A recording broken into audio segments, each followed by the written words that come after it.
Sir Jessica sir ఒక నిమిషం మాట్లాడొస్తాను. సరే వెళ్ళు.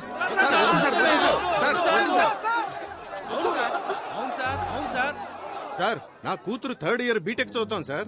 24 గంటలు కొరియన్ వెబ్ సిరీస్ చూస్తాం సార్. అదేదో BTS గ్రూప్ అంట, ఎప్పుడు చూసినా పాడుతూనే ఉంటారు. అది చూసినప్పటి నుంచి చేసుకుంటే ఒక కొరియన్ కుర్రానే చేసుకుంటాను, అక్కడే సెటిల్ అయిపోతానంటాను సార్. ఇదంతా ఎవరి వల్ల? వీడి వల్ల. సార్ నా రెండో కూతురు ఓ అమెరికా ఓడితో లేచిపోయింది సార్. రాత్రికి రాత్రే ఇక్కడి నుంచి బయలుదేరి అమెరికా వెళ్తే అక్కడ రాత్రే, భయం వేసి అక్కడి నుంచి తిరిగి ఇక్కడికి వస్తే ఇక్కడ రాత్రే, అంతా చీకటి. నా లైఫే చీకటి అయిపోయింది సార్. దీనంతటికి కారణం ఈడి లవ్వే సార్. అంతేకాదు సార్, ఇక్కడ లోకల్ ఫిగర్ పడేయడానికి మేము చాలా కష్టపడతా అంటే ఏకంగా ఫారెన్ ఫిగర్ పడేశాడు సార్. కడుపు మండుతోంది సార్, కడుపు మండుతోంది సార్. విశ్వనాథం గారి అబ్బాయిని మర్యాదతో నా కూతురికి పేరు పెట్టమంటే ఎలిజబెత్ టైలర్ అని పెట్టారు సార్. అవును సార్. సార్ నాకు తెలియక అడుగుతాను, ఒక టైలర్ కూతురు టైలర్ అవ్వాలా సార్? సార్ అన్నింటికీ మించి మా విశ్వనాథమయ్యని ఒక 5.5 అడుగులు ఉంటుంది సార్. 5.5 అడుగుల గుంటలో తోసేసి ఊరందరి ముందు గుండెల మీద తన్నాడు సార్. సార్ ఈ దారుణం తట్టుకోలేండి సార్. వీళ్ళంతా డ్రామా చేస్తున్నారు సార్. ఏంటి డ్రామానా? డ్రామానా? దేశ సంస్కృతిని కాపాడడం డ్రామా అయితే, దేశం కోసం పోరాడడం డ్రామా అయితే, రెండు చాలరా. అవును సార్, మేమంతా డ్రామా ట్రూపే సార్. అవును sir, Devarakota drama troupe sir మాది. సార్ చెప్పండి సార్. నాకున్న ఎక్స్పీరియన్స్ తోను, అద్భుతమైన నాలెడ్జ్ తోను నేను ఇప్పుడే ఇక్కడే ఇన్స్టెంట్ గా స్పాంటేనియస్ గా ఒక తీర్పు చెప్తాను. భయంకరమైన స్పాంటేనిటీ. ఇది ఒక సాధారణ ఊరి సమస్య కాదు, మన దేశ సమస్య. ఒక ఇండియన్ ఒక బ్రిటిష్ అమ్మాయిని ప్రేమించడం వల్ల ఏర్పడ్డ సమస్య. దీని మీద ఊరి పరువు, మీ మనోభావాలు ఆధారపడి ఉన్నాయి. అంతేకాక దేశం అవమానించబడింది. అది కూడా స్వాతంత్ర దినం నాడు జరగడం మరింత బాధాకరంగా ఉంది. ఈ ఘటన వల్ల ఊళ్ళో చోటు చేసుకున్న విపత్కర పరిస్థితుల్ని దృష్టిలో ఉంచుకుని ఊరి శాంతి భద్రతల్ని కాపాడే నిమిత్తం అన్ని సమస్యలకి మూల కారణమైన ఆనంద్ యొక్క ప్రేమని తాత్కాలికంగా రద్దు చేస్తున్నాను. అంతేకాకుండా ఆనంద్ని ఊరి నుంచి బహిష్కరించాలని నేను తీర్మానిస్తున్నా. సార్ ఇది అన్యాయం sir. Thank you so much sir. ఇది దారుణం సార్. ఏ కాలంలో ఉన్నాం సార్ మనం? ప్రేమించినందుకు ఊరి నుంచి బయటికి పంపిస్తారా? పాపు ఆపనా? ఇదేం ఫస్ట్ టైం జరుగుతుంది కాదు. మొన్న మధ్య భీమవరంలో ఒకడిని ఇలాగే నగర బహిష్కరణ చేశారు. ఇప్పుడు నువ్వు ఫీల్ అవుతావని నిన్ను ఊళ్ళోకి పంపించారనుకో, ఇక్కడున్న వాళ్లలో ఎవడో ఒకడు ఆ పిల్ల వాళ్ళ ఇంటికెళ్ళి రాయేస్తే నా ఉద్యోగం ఊడిపోతుంది. సార్ ఇది అన్యాయం సార్. ఇది చాలా తప్పు సార్. సార్ వద్దు sir. Jessica Please leave him. Sir.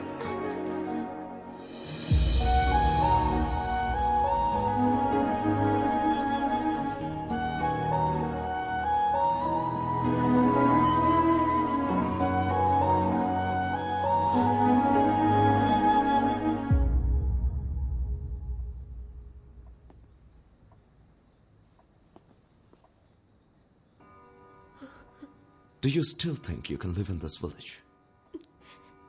You know I'm not against Anand now. But there is no respect for us here. I've completely lost hope. That's why we're leaving.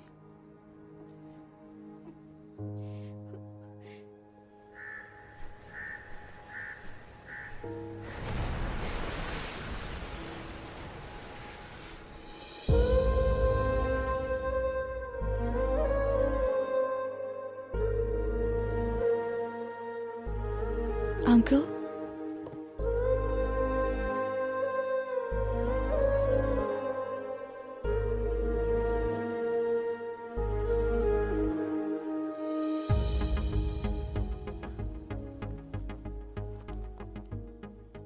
ఒక 2 minutes మీతో మాట్లాడాలి uncle.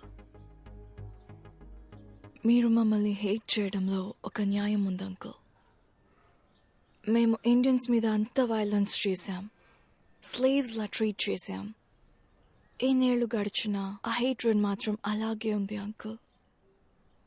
My grand మా told India అందరినీ Haq చేసుకుంటుందని, life ఇస్తుంది అని. కానీ నాకు అదృష్టం లేదు అంకుల్. ఆనంద్ లాంటి ఒక కైండ్ పర్సన్ ఒక అర్థం లేని పగకి బలవుతాడని అనుకోలేదు. ఆనంద్ నా లైఫ్లో ఎప్పుడు తోడుగా ఉంటాడని అనుకున్నాను, కానీ జ్ఞాపకంగా మిగులుతాడని అనుకోలేదు. These are all original land documents, uncle. And one more thing, uncle. ఇంతవరకు మా వల్ల మీకు జరిగిన అన్ని అన్యాయాలకి ఓల్ బ్రిటిష్ పీపుల్ తరపున, మీరు పడ్డ కష్టాలకి అందరి తరపున సారీ అంకుల్.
ఇప్పుడు నేను దేవరకోట పొలిమేర నుంచి లైవ్ రిపోర్ట్ చేస్తున్నాను. ఆనంద్ని ఈ ఊరు నుంచి బహిష్కరించే సంఘటన చూడటానికి ఈ గ్రామమే మూకుమ్మడిగా కదిలి వచ్చింది. మీరిప్పుడు అదే చూస్తున్నారు. ఇక్కడ ఒక పెద్ద ఆయన ఉన్నాడు, ఆయన అడిగి మరిన్ని విషయాలు తెలుసుకుందాం. తాత, ఏంటి బాబు? ఇలాంటి సంఘటన ఇంతకు ముందు ఎప్పుడైనా జరిగిందా, లేక ఇదే మొదటిసారా?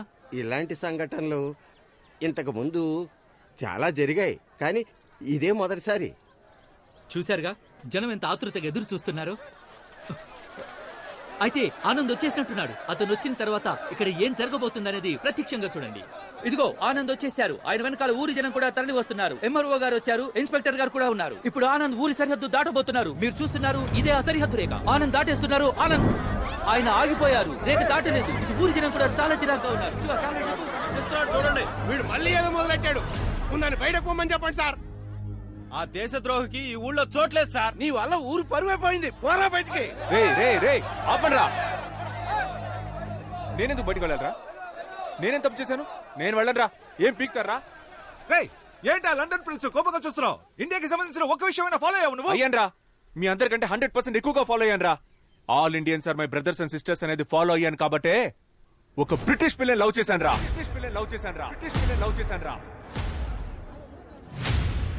జామకాయలు 10 రూపాయలకి 4, 5 రూపాయలకి 2 తీసుకుంటయ్యా. మామ, నేను ఇప్పుడే స్టార్ట్ చేశాను మామ.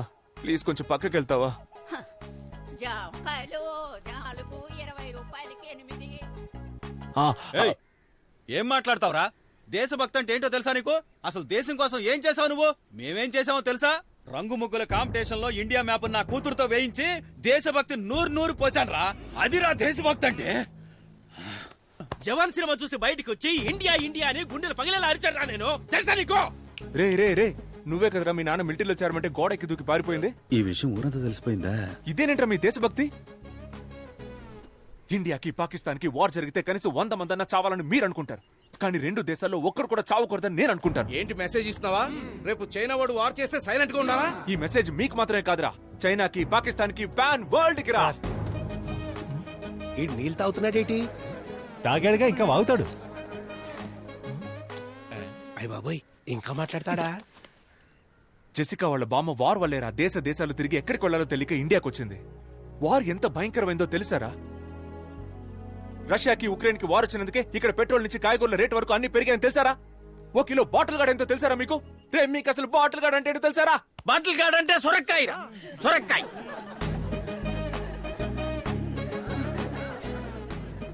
సార్ ముందు బార్డర్ నుంచి బయటికి పంపించాడు సార్ విని. బార్డర్ బార్డర్ అనే మాట ఫస్ట్ ఎప్పుడు విన్నానో తెలుసారా? మా పక్కింటి ఆంటీ మా అమ్మ దగ్గరకు వచ్చి, అక్క నీ చీర బార్డర్ బాగుంది, నా చీర బార్డర్ బాగుందా అని అడిగింది. అప్పుడేరా ఫస్ట్ టైం విన్నాను ఆ మాట. నాకు తెలిసిందల్లా ఒక్క బార్డరేరా. ఏం మాట్లాడుతున్నాడు? వేరే ఏ బార్డర్ నాకు తెలియదురా. బాగా చెప్పావు తమ్ముడు, కరెక్ట్. అసలు ఈ బార్డర్లే ఉండకూడదు, మనకొద్ది బార్డర్. ఎవరది? నేనే తమ్ముడు. అన్నా నువ్వు రానా సార్ కొంచెం తప్పుకోండి. నువ్వు రాన్నా, నువ్వు చెప్పన్నా బార్డర్ ప్రాబ్లం గురించి. ఎన్నని చెప్పమంటావు తమ్ముడు? 1 2 మనశాంతిగా బార్డర్ క్రాస్ చేయలేకపోతున్నాం, ఒక ఫుల్ బాటిల్ తెచ్చుకోలేకపోతున్నాం. తరిమి పట్టుకుంటున్నారు. అదిగో ఆయన పట్టుకుంటున్నాడు, ఇదిగో ఈయన పట్టుకుంటున్నాడు. రే ఆగు, నువ్వు ఏ బార్డర్ గురించి చెప్తున్నావు? యానం బార్డర్ గురించి తమ్ముడు. ముందు పోరా ఇక్కడి నుంచి. మీకు ఒకే ఒకటి చెప్తున్నాను రా. ఒకటి చెప్తానని చెప్తూనే ఉన్నావు. అవును తమ్ముడు, బాగా లేట్ అయింది. మీ నాన్నగారు కూడా వచ్చారు. బాయ్ చెప్పి వెళ్ళిపో.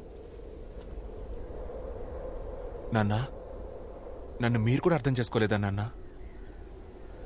Emotional drama. 10th standard school competition లో ఫస్ట్ ప్రైజ్ విన్ అయినప్పుడు అక్కడున్న వాళ్ళంతా ఎవర్రా మీ నాన్న అని అడిగితే నేను మీ పేరే చెప్పాను కదా నాన్న.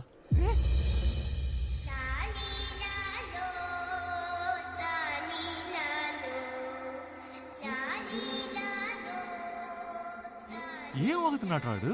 టీచర్ని ఎక్కువ క్వశ్చన్స్ అడిగానని స్కూల్ నుంచి పంపించేశారు, స్లిప్పులు పెట్టానని కాలేజ్ నుంచి పంపించేశారు, సినిమా అయిపోయిందని థియేటర్ నుంచి పంపించేశారు, ఇప్పుడు లవ్ చేశారని ఊరి నుంచే పంపించేస్తున్నారు. ఇంటెలిజెంట్ పీపుల్ అంటేనే మీకు నచ్చదు కదరా. ఆ రోజు సోక్రటీస్, ఈ రోజు నేను. చాలరా పోన్రా. నేను ఒక బ్రిటిష్ అమ్మాయిని లవ్ చేశానన్న ఒకే కారణం వల్ల కొంచెం కూడా హ్యూమానిటీ లేకుండా ఇలాంటి దారుణమైన పనికి తెగబడిపోయారు కదరా.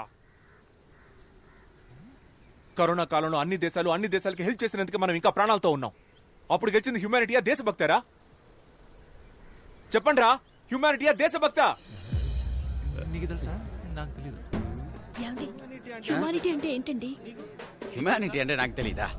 హ్యుమానిటీ అంటే హ్యుమానిటీ. దీనికి సమాధానం మా అయ్యగారు చెప్తారు. హ్యుమానిటీయా దేశభక్తి?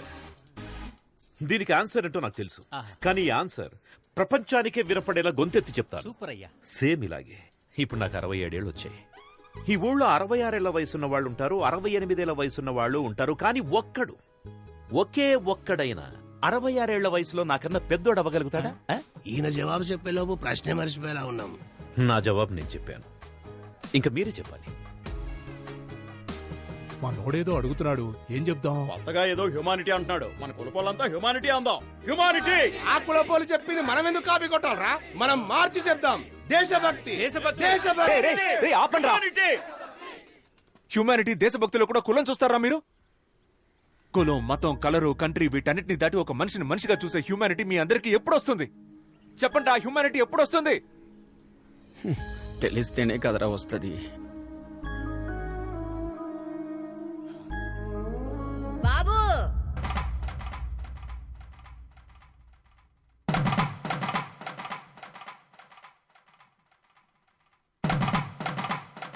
బాబు, చిన్న వయసులో E=MC² అర్థం తెలియకనే జామకాయలు అమ్ముకుంటున్నా. అలాంటి నాకే హ్యుమానిటీ అంటే ఏంటో అర్థమయ్యేలా చెప్పావయ్యా. నువ్వు చల్లగా ఉండాలి బాబు, చల్లగా ఉండాలి నాయన.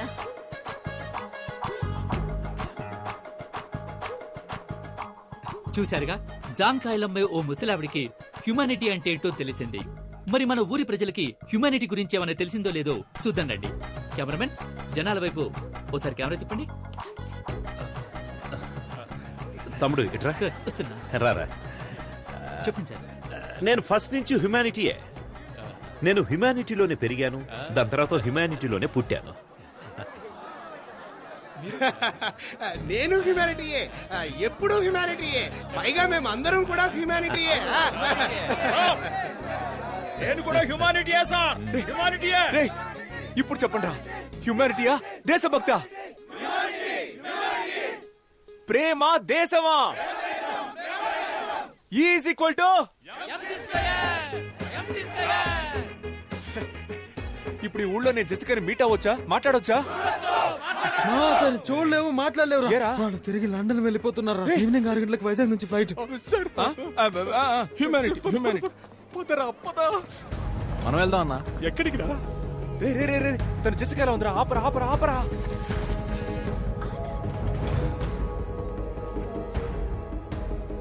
మామయ్య మీరు వెళ్ళలేదా? నువ్వెవరు? ఎందుకు సార్ ఆయన పట్టుకున్నారు? ఆయన చాలా డీసెంట్ అయిన మనిషి సార్, పక్కా జెంటల్మెన్ సార్.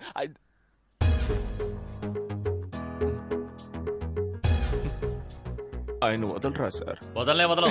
మీరు సూపర్ సార్. మామయ్య సూపర్ మామయ్య. మామా నువ్వు బంగారం. నువ్వు నాతో మాట్లాడద్దు సార్, మాట్లాడొద్దని చెప్పండి సార్. మాట్లాడకమ్మా. ఆనంద్, మాట్లాడుకో.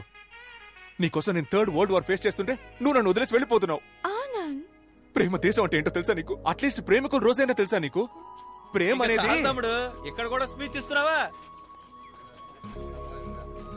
నాన్నా, మీరు నా స్పీచ్ విని మారిపోయారా నాన్నా? నీ స్పీచ్ విని నువ్వు మారుండొచ్చు, మేమంతా స్టార్టింగ్ నుంచి కరెక్ట్ గానే ఉన్నాం. కదలుడు. అవును. ఎక్కడ్రా భూపతి? ఏ భూపతి, రారా. నా ఇమేజ్ ఎంత స్పాయిల్ చేసావు. ఇవ్వమ్మా, ఇదిగా క్యాచ్. ఆ? అది ఆయన. అవి మా బావగారికి ఇచ్చేయి. అయ్యా నో అయ్యా. రే ఇవ్వరా. అయ్యా కుదరదయ్యా. రేయ్, అది ఎక్కడ్రా? అయ్యా ఇదిగో. మళ్ళీ కత్తిచ్చిందే. రై చెయ్యివరా. ఇవ్వరా, చెయ్యి. ఇవ్వరా, ఇవ్వ. ఇందులో ఒక చిన్న మ్యాటర్ ఉంది, నేను తర్వాత చెప్తాను. మీ అందరికి ఒక డౌట్ ఉంటుంది కదా, తెల్లవాళ్ల రక్తం అంతా తెల్లగా ఉంటుందని. ఇప్పుడు అది క్లియర్ చేస్తాను. బావగారు ఒకసారి చెయ్యండి. ఇవ్వండి ఇవ్వండి. 1 స్మాల్ కట్. రే చూసావా, చూసావు కదా, చూసావు కదా, రెడ్ కలర్ లోనే ఉంది. అందరి రక్తం ఎర్రగానే ఉంటుందిరా. అర్థమైందిగా? ఇవ్వరా. Nasty municipality. ఆనంద్ నాన్న, ఇదిగా. బావగారు రండి. కోడలి పిల్ల రామా. ఆంటీ రండి.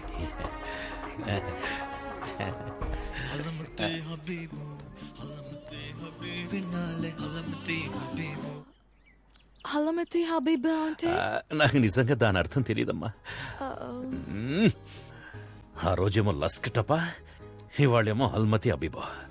ఇలాంటి కవులందరూ మనతో పాటే మన చుట్టుపక్కలే నక్కి నక్కి తిరుగుతుంటారు.